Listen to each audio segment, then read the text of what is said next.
Good morning दोस्तों। और आज आपके लिए लाया हूँ नेक्स्ट वीडियो शारीरिक शिक्षा की शिक्षण विद्या का नेक्स्ट वीडियो लाया, जिसमें 30 क्वेश्चनों की सीरीज़ होने वाली है।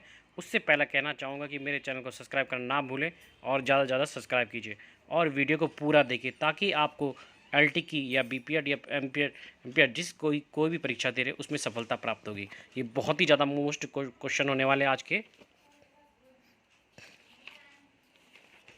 सीरीज शुरू करते हैं। तो पहला क्वेश्चन लेते हैं आज। शारीरिक शिक्षा शिक्षण के किस साधन द्वारा कल्पना शक्ति का विकास होता है? किस साधन द्वारा कल्पना शक्ति का विकास होता है? तो इसका राइट आंसर होगा डी, मॉडल। जो मॉडल होता है उसके द्वारा हम कल्पना शक्ति का विकास कर सकते हैं। नेक्स्ट है, शारीरिक शिक्षा शिक्षण में पाठ योजना कितने प्रकार की होती है? तो पाठ योजना कितने प्रकार की होती है? ये होती है 2 प्रकार की। इसका राइट आंसर होगा ए। कक्षा प्रबंधन कौन सा सिद्धांत नहीं है? कक्षा प्रबंधन का कौन सा सिद्धांत नहीं है? तो प्रदर्शन। कक्षा प्रदर्शन का सिद्धांत नहीं है। प्रदर्शन क्योंकि ग्राउंड में होता है, हम उसमें नहीं कर सकते। तो कक्षा प्रदर्शन कौन सा सिद्धांत नहीं है? प्रदर्शन। शारीरिक शिक्षा की कक्षा में विद्यार्थी स्वेच्छानुसार शिक्षक के सामने खड़े होते हैं, ऐसी संरचना को क्या कहते हैं?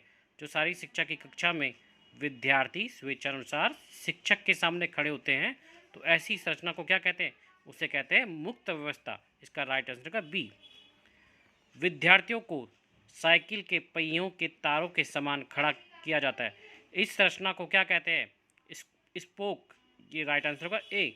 विद्यार्थियों को साइकिल के पहियों की तारों के समान खड़ा किया जाता है, तो इस संरचना को कहते हैं। ये बहुत ही ज़्यादा मोस्ट इंपॉर्टेंट क्वेश्चन है, तो इसको कहते हैं स्पोक। विद्यार्थियों को स्पोक संरचना में किसके लिए खड़ा किया जाता है? किसके लिए खड़ा किया जाता है? पीटी करने। जब हम पीटी करते तो हम क्या किस संरचना में करते हैं? स्पोक। कई बार वाइवा में पूछता है, ओरल जब आपका होता होगा तो ओरल में पूछा जाता है ये सवाल, बहुत ही ज़्यादा इंपॉर्टेंट है। तो पीटी करने के लिए हम किस संरचना में इस्तेमाल करते हैं? वो है स्पोक। बुनियादी क्रियाओं को सिखाने के लिए विद्यार्थियों के खड़े होने की कौन सी संरचना नहीं है? कौन सी संरचना नहीं है? तो वो है तीन तरफ। तो 3 तरफ नहीं है। इसका राइट आंसर होगा सी। तो बुनियादी क्रियाओं को सिखाने के लिए विद्यार्थियों के खड़े होने की कौन सी संरचना नहीं है? वो राइट आंसर होगा सी, 3 तरफा। नेक्स्ट है, बुनियादी कौशल को सिखाने के लिए कौन सी संरचना में विद्यार्थियों को खड़ा किया जाता है? जो हम बेसिक चीज़ है वो कौन सी सिखाया जाता है? तो वह है घोड़े के खुर की संरचना। इसका राइट आंसर होगा डी। विद्यार्थियों के वर्गीकरण में किस विधि में ऊंचाई को नहीं माना जाता? कौन सी विधि में ऊंचाई की ज़्यादा महत्व नहीं होता? वो है YMCA पद्धति। इसका राइट आंसर होगा डी। नेक्स्ट क्वेश्चन है, विद्यार्थियों के वर्गीकरण में किस पद्धति में हाई स्कूल और कॉलेज विद्यालयों के लिए उम्र, वजन और ऊंचाई के आधार माना गया, लेकिन पूर्व प्रारंभिक विद्यार्थियों के लिए आयु तथा भार को आधार नहीं माना? तो ये कौन सी विधि है? मोस्ट इंपॉर्टेंट क्वेश्चन एक बार फिर आया है।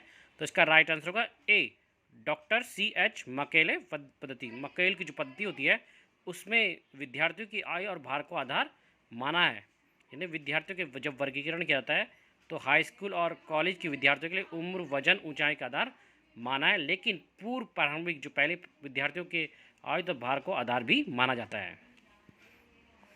किस पद्धति में कॉलेज विद्यार्थियों के लिए वर्गीकरण सूत्र इंडेक्स इक्वल टू कोष्टक 6 इंटू ऊंचाई प्लस भार और कोष्टक का प्रयोग किया जाता है? कौन सी विधि है? तो वह है मकेले पद्धति। इसका राइट आंसर होगा सी। एक बार फिर देख लीजिएगा, किस पद्धति में कॉलेज विद्यार्थियों के लिए वर्गीकरण सूत्र है? तो इसका कोष्टक इंडेक्स इक्वल कोष्टक 6 इंटू ऊंचाई एक कोष्टक प्लस भार कोष्टक का प्रयोग किया जाता है। तो इस किस सूत्र में क्या आता है? यह है मकेले पद्धति में। नेक्स्ट है,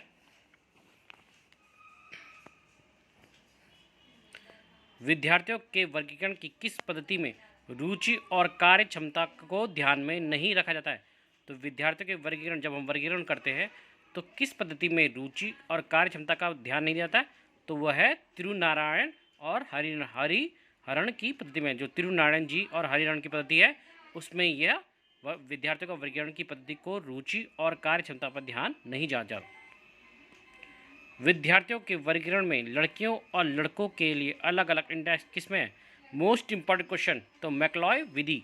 इसका राइट आंसर होगा ए। विद्यार्थियों के वर्गीकरण में कौन सी पद्धति केवल छोटी कक्षाओं में उपयोग साबित है? तो कौन सी है वो है अटलांटिक सिटी पद्धति। तो राइट आंसर को सी, अटलांटिक सिटी पद्धति। इंडेक्स इक्वल कोष्टक 20 इंटू आयु, कोष्टक +6 मल्टीप्लाई ऊंचाई, कोष्टक प्लस भार। विद्यार्थी किस वर्ग के लिए वर्गीकरण का यह फॉर्मूला है? यह सूत्र बहुत इंपॉर्टेंट है, तो यह है माध्यमिक के लिए। इसका राइट आंसर होगा बी। विद्यार्थियों के वर्गीकरण कौन सी विधि केवल माध्यमिक विद्यालयों के लिए उपयोगी है? तो वह नेल्सन और कोजन पद्धति। राइट आंसर होगा सी। नेक्स्ट है, विद्यार्थियों के वर्गीकरण के किस वर्ग में इंडेक्स इक्वल कोष्टक 10 मल्टीप्लाई आयु प्लस भार का सूत्र है? तो वो है उच्च प्रारंभिक में। YMC द्वारा विद्यार्थियों के वर्गीकरण के पंचम वर्ग में किस वर्ष के छात्र की आयु और भार है? तो वह 18 वर्ष 111 पाउंड से ज़्यादा। तो राइट आंसर होगा डी। विद्यार्थियों को 5 वर्गों में किस पद्धति में बांटा गया है? तो वह है मुंबई पद्धति है। जो 5 वर्गों में बांटा गया है वो मुंबई पद्धति में। नेक्स्ट है, किस प्रतियोगिता में जो टीम हार जाती है उस टीम को प्रतियोगिता से बाहर कर दिया जाता है और दूसरी टीम से खेलने का अवसर नहीं मिलता? कौन सा है? तो वह है नॉकआउट प्रतियोगिता। इसका राइट आंसर होगा सी। आज मैं यहीं पे समाप्त करता हूँ। मेरे चैनल को सब्सक्राइब करना ना भूलें। धन्यवाद।